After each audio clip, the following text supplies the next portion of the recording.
What is postural collapse? Postural collapse is seen with almost all scoliosis, child scoliosis, adult scoliosis, because what happens? The weight of gravity is pushing down on the head.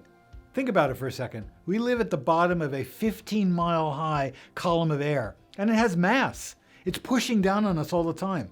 Now, if our spine is straight, well, we deal with it.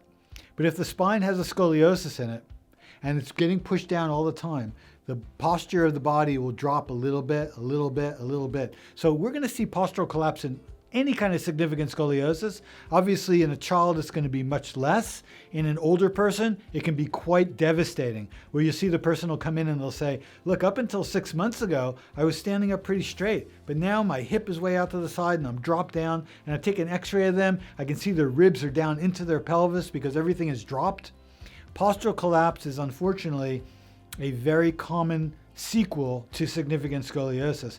And this is why we can use bracing, because bracing will lift the person up against that force of gravity. Amazing pain control, stops that postural collapse. It is a lifesaver for people with significant postural collapse. Thanks for watching. I hope you found all this information helpful.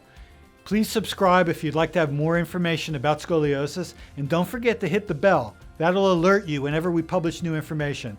And if you've got any questions, write them in the comments field, and I'm going to make sure to address them in a future video.